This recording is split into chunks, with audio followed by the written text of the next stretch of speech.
What's up, everyone? Welcome into another episode of Instant Reaction presented by Sony here on the Colts Audio Network and on YouTube. I'm JJ Stankevitz, joined every week by Colts Ring of Honor wide receiver Bill Brooks to break down the Colts' latest game. Bill, this week, the Colts are 24-6 losers to the Detroit Lions. They fall to 5-7 on the season. A game, Bill, that to me was defined first and foremost by the Colts being penalized 10 times for 75 yards against the Lions. Bill, that's too much to overcome. Against any team, that amount of penalties, the stuff those penalties wiped out, which we will get into, is a lot to overcome. But against a Lions team that is 10-1, they look like they are rolling to the NFC number one seed. You cannot win against the Lions being penalized that many times. No, you can't. If you're going to get penalized that many times, you're going to incur self-inflicted wounds. It's tough to win any game in the National Football League when you have that many penalties. But then when you're playing a team like the Detroit Lions, who are a solid team, a good team that plays a full 60 minutes in the National Football League, it's tough to win those games. And then when you have an opportunity to make some plays, you get into the red zone and then you have penalties, or you're backed up in your own end and then you get out, but then you have a penalty to bring the ball back. That makes it very tough to sustain drives and move down the field. And Detroit is just too good of a team to give those guys more opportunities to make plays and to stop you. And you knew that you're going to have to score some points in this game. And then when you don't score points, it makes it tough. And then that's because of the self-inflicted wounds that you incurred because of penalties. So, Bill, I want to start here with the penalties and not necessarily what they resulted in, but what they wiped out. So, the, one of them was a 19-yard run by Jonathan Taylor. That would have been his longest run of the game. That was wiped out by a holding penalty on Dalton Tucker. Anthony Richardson, on plays on which there were a penalty, went 4 of 5 for 79 yards in this game. That penalties wiped out completions of 7, 21, 21, and 30 yards in this game. That 30-yarder being the completion to Josh Downs down the far sideline that they called back for offensive pass interference on Alec Pierce. Bill, on that one specifically, what did you see that led to the flag coming out on Alec on that play? Well, I think on that play, what you saw was Alec trying to run his route, but he needed to sell it a little bit more like he was actually running a route. It looked like he was trying to hold up so he can get out of the way from not rubbing or picking the guy. And instead of selling it like he was running a route, where the official thought, okay, he's running a route, he's not trying to pick the guy, that might have made it easier for the referee to say, okay, he was running his route. He wasn't trying to rub the guy, pick the guy. But I think Alec could have sold it a little bit better as he was running his route. He kind of sold it more like he was trying to rub the guy. So that's what I saw in it. Just Alec did a little bit more acting, so to speak, to sell that, you know what, I'm running a route, so don't throw the flag on me. But Josh Downs was so open on that play that the referee probably thought, you know what, something's fishy here. And I'm going to throw the flag.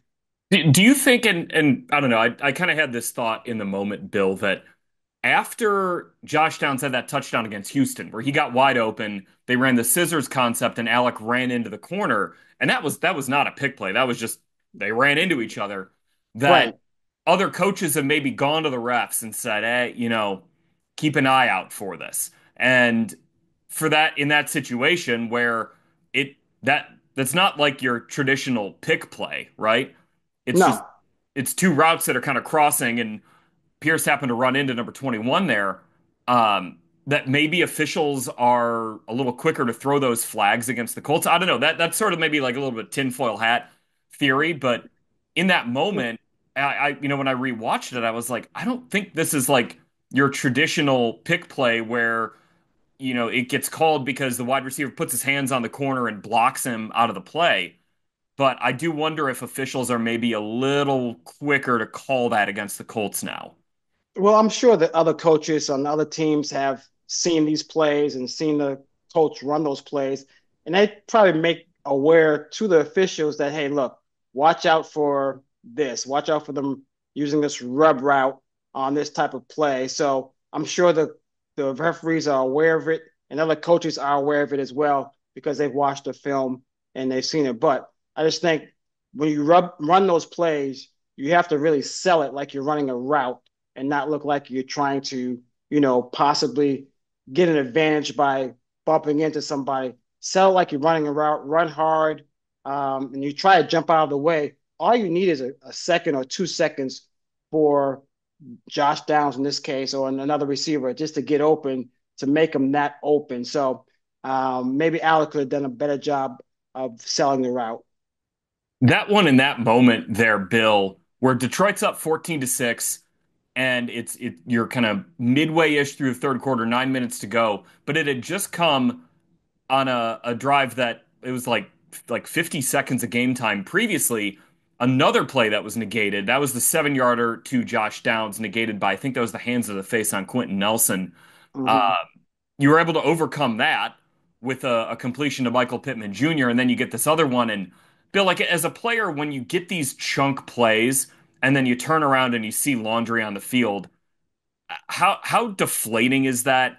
How difficult is it to kind of get mentally back up when you're staring at 1st and 20 instead of, and you're backed up in your own territory as opposed to 1st and 10 in opponent territory? It's deflating because you know what could have been in regards to the play that you could have made if it wasn't a penalty.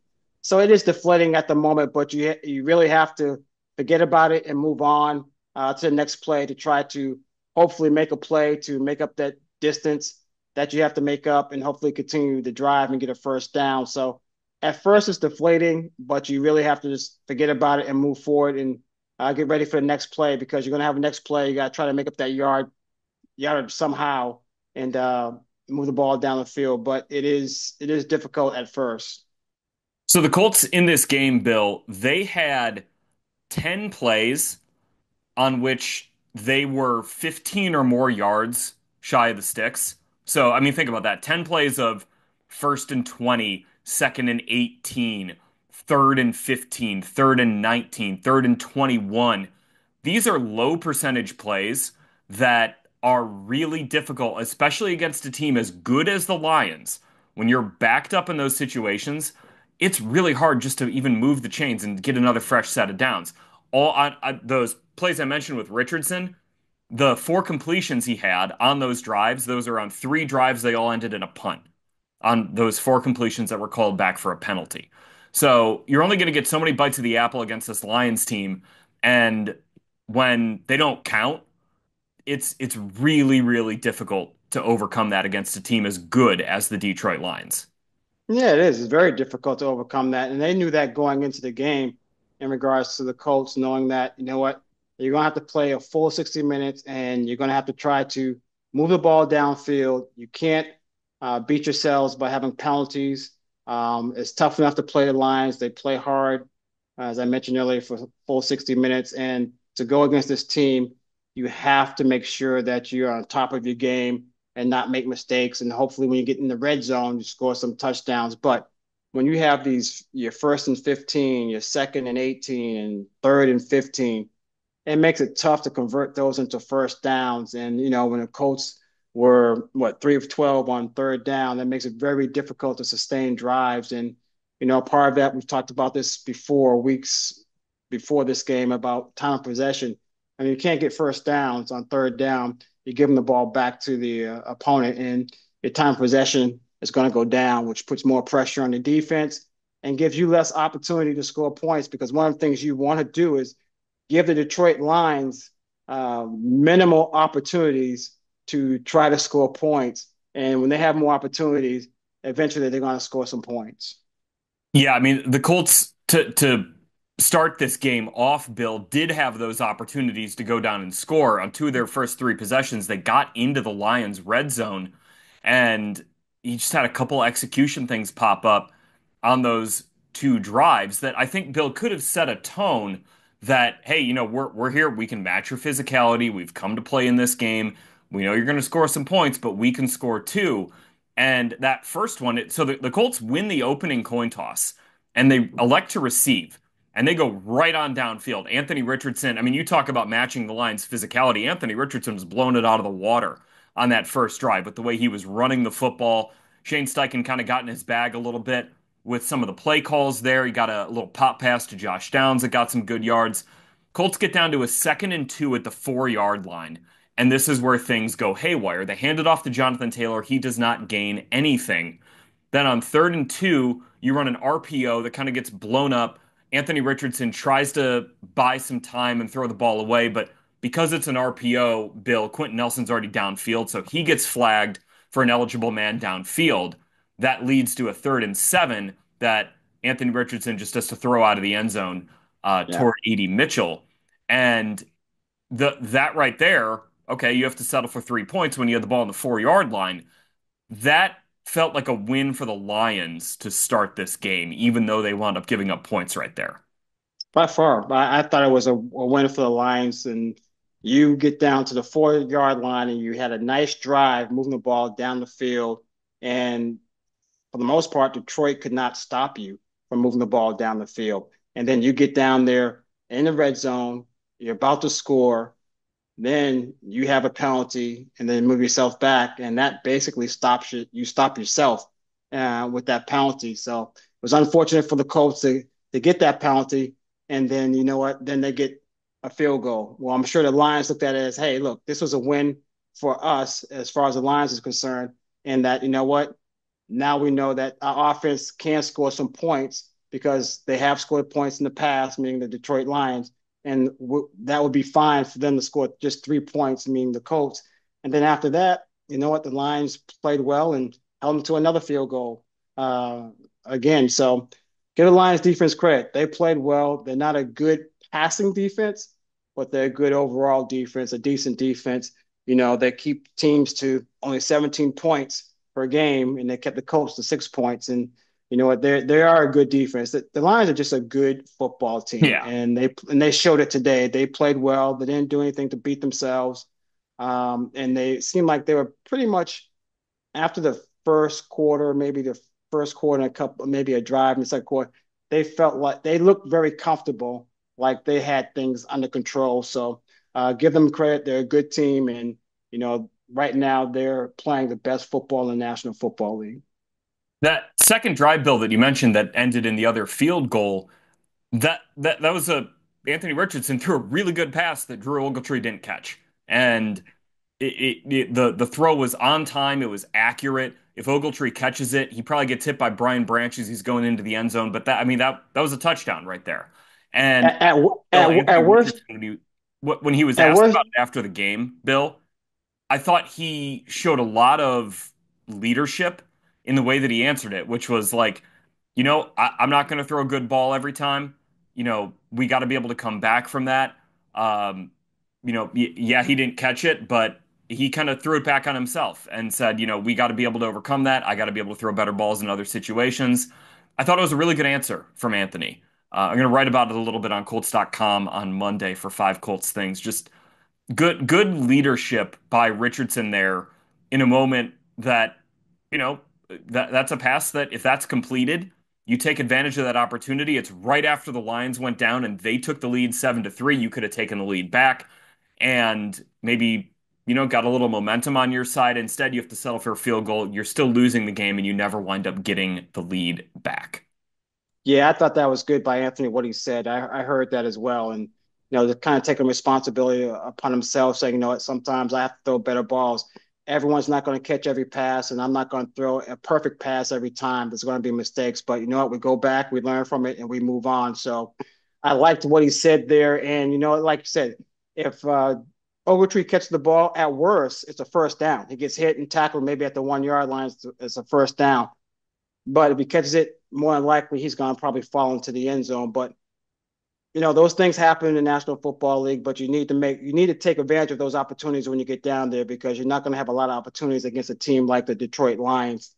And you know what? For Anthony to come out and say that, it shows his growth. It shows his leadership, the type of person he is. And I think that was a good thing and a good step for Anthony, knowing that, hey, look, you know what? Those things happen, and we just have to move on. We have to learn from it And the way he sounded like he still had faith in Drew and everything moving forward. And that's a good thing as far as the quarterback having faith in his pass catching weapons out there in the football field, tight end, running back, wide receivers, whoever it may be. But that was a good thing. So it's good to see Anthony step up and say that. All right, more on the Colts Lions game right after this word from our friends at Sony.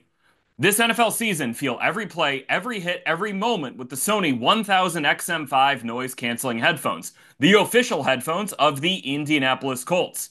With premium noise cancellation, you're in the zone, no distractions, just pure football. Whether you're in your living room or on the go, you'll never miss a beat with Sony headphones. All right, Bill. So the final line on Anthony Richardson. If you're just scouting the box score and you didn't tune into this game, Anthony Richardson went 11 to 28, 39.3% for 172 yards, 6.1 yards per attempt, a passer rating of 60.4. You might say, that box score, boy, he sucked today. Not the case.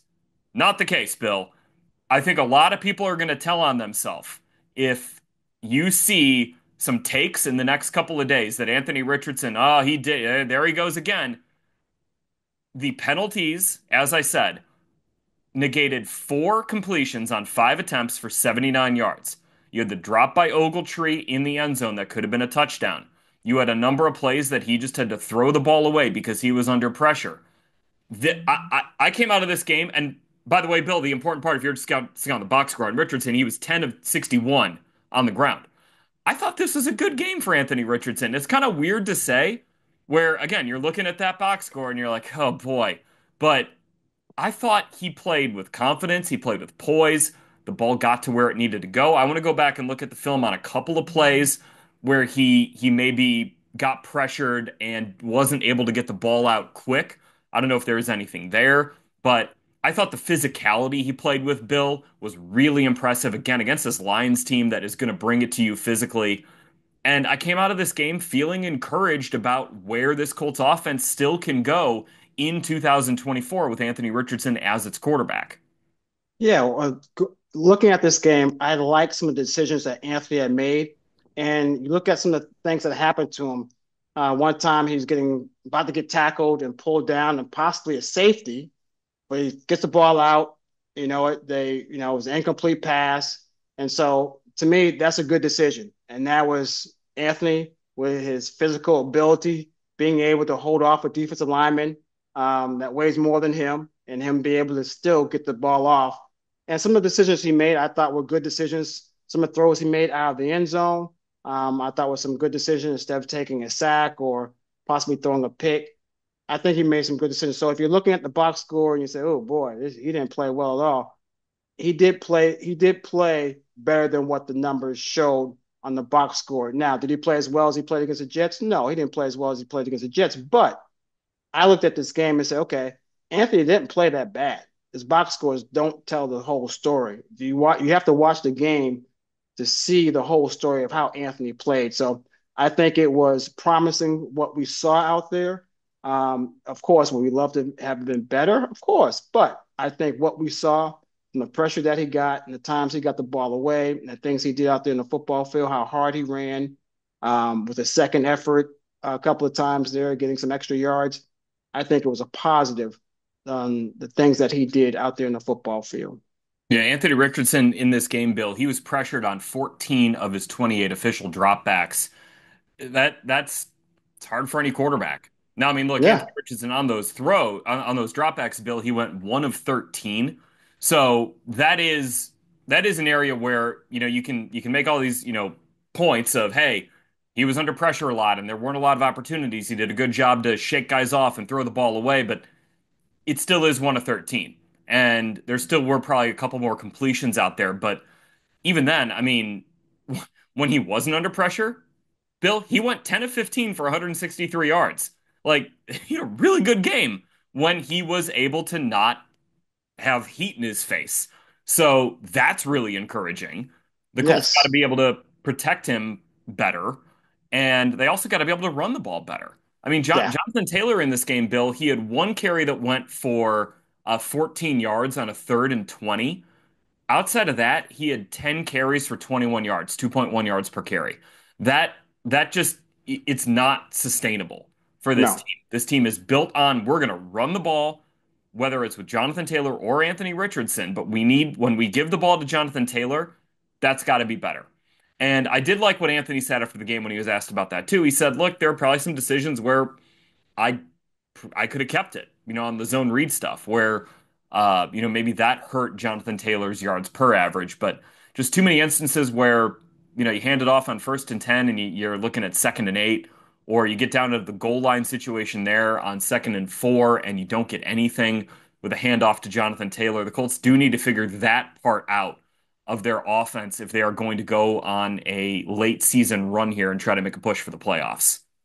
Yeah, you have to have Jonathan Taylor being able to run and run effectively. And for the offense to be effective, you need both of those guys back there, Anthony Richardson and Jonathan Taylor, running and running well and keeping teams off balance. Because if teams can stop Jonathan Taylor and knowing that, hey, okay, we'll make Anthony try to beat us throwing the ball, and then we'll try to get some pressure on Anthony when he's back there in the pocket. It makes the team, the Colts, one-dimensional, and it puts more pressure on Anthony. And it makes it very difficult to win football games when you're one-dimensional from an offensive standpoint, and you can't run the ball, which can set up your play-action pass, which can set up some other plays down the field. You want to get everyone involved, and JT's too valuable of a player to not have involved in an offense and not make those big plays, because he can make those big explosive plays at any time. You want to be able to have that in your game plan. So hopefully that the Colts can get the running game going in regards to Jonathan Taylor or the running back, and then just add to Anthony Richardson running the ball as well, and then that will help the passing game, and then the offense can be clicking on all cylinders, and that's what you want, especially playing teams that are good and like Detroit Lions. But even moving forward, you just want to play well, and part of playing well is having all the parts of the offense uh, working effectively and being able to move the ball down the field and score points. One last thing on the offense, Bill, that was really good to see was Michael Pittman Jr. in this game. 6 catches for 96 yards on 7 targets. He went out briefly with, I think it was maybe a shoulder or something but he was able to come right back into the game and didn't look any worse for the wear. I mean, this game from Pitt was kind of what we've been waiting for this year, I think. Like, yeah, we know he's banged up. We know he is not 100% Michael Pittman. He might not even be 90 or 80% Michael Pittman, but you can still get a game like this out of number 11. That's really encouraging for this offense going forward, Bill. Yeah, Pitt's going to grit it out. He's going to be out there. He's going to play hard. He's going to do what he can to help this football team win, whatever it takes. If it's blocking, if it's going downfield, catching the ball in a crowd and making a play, and which he did today. So it's good to see Pitt, have this type of game where he caught 6 passes for 96 yards on 7 targets. Good game for Pitt. Played hard, played physical. Just hope he can recover and be ready to play next week, going up to New England. Defensively for the Colts, Bill, in this game, they hold the Lions to 5.4 yards per play. That's the second lowest yards per play rate Detroit's had all year. Lions score 24 points. That is tied for their third lowest point output, which is just ridiculous. Yeah. That is their third lowest point output of the year. Uh, but Detroit was able to kind of control possession of this game. They converted a number of like third and mediums by just handing the ball off to David Montgomery or Jahmyr Gibbs. Those are killers, I think, for this Colts defense. Jared Goff was efficient, 26 and 36 for 269. He only put the ball into harm's way twice.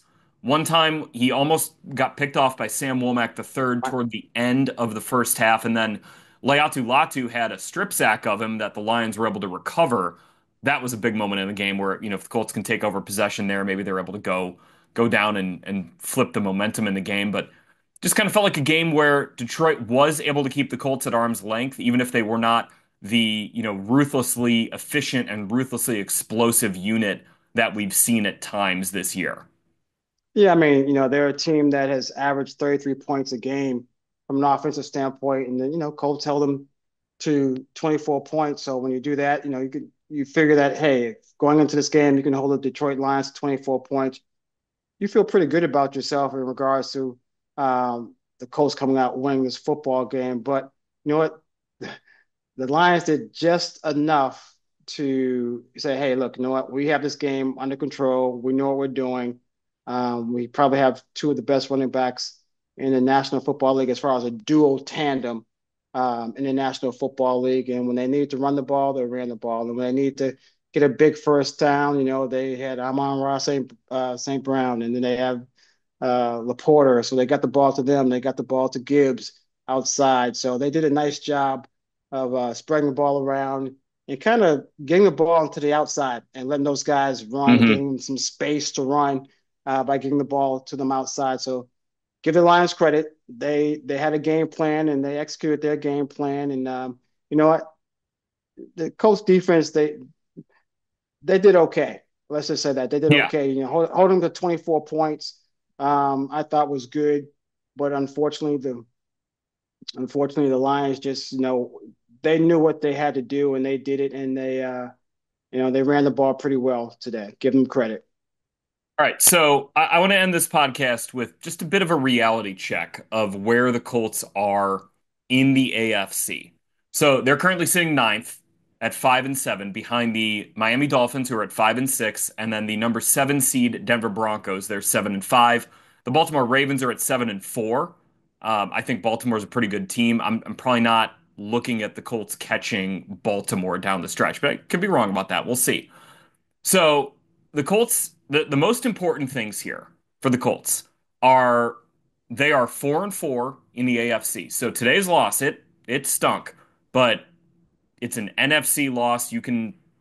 It's as good of a loss as you're going to get is losing to the NFC. The Colts have a head-to-head tiebreaker against the Miami Dolphins, so that's good. And they played the Denver Broncos in Week 15. That is also good. If the Colts if the Colts can win out, or even if they win four of their last five and they beat Denver, this team still has a really good shot at making the playoffs. That's the reality of this team. It may not feel like it right now, but the Colts' remaining games are they're not playing the Lions down the stretch. Let's just say that. They No. go to New England, they get the bye, they go to Denver, that's the big one right there.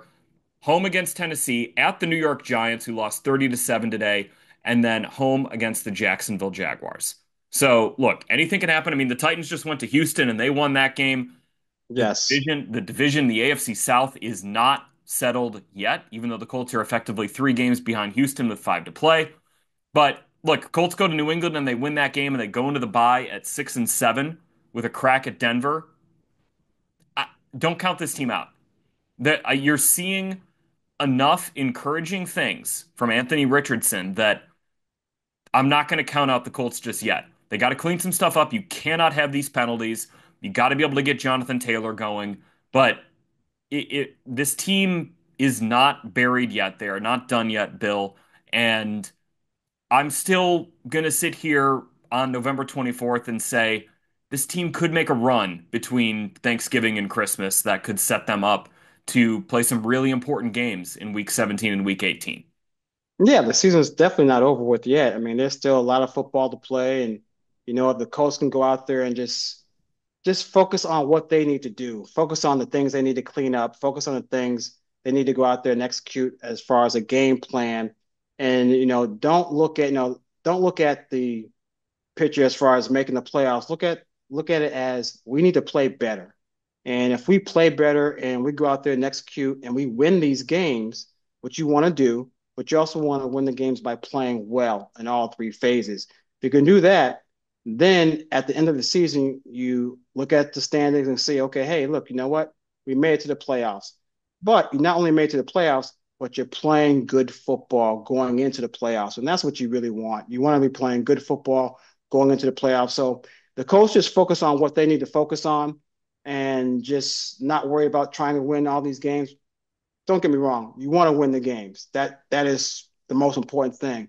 But what will help is playing well. That gives you a little bit more confidence as you go into the stretch at the end of this season, and then hopefully go into the playoffs with confidence, knowing that, hey, we're playing some good football and we're going to be a tough out once we get into the playoffs. So the Colts definitely have a good chance of making the playoffs and getting in, but they have to clean up the stuff that they messed up on today, the mistakes they made today, and moving forward, just play their game, and hopefully things by the end of the season will work out. So the Colts are playing in the playoffs.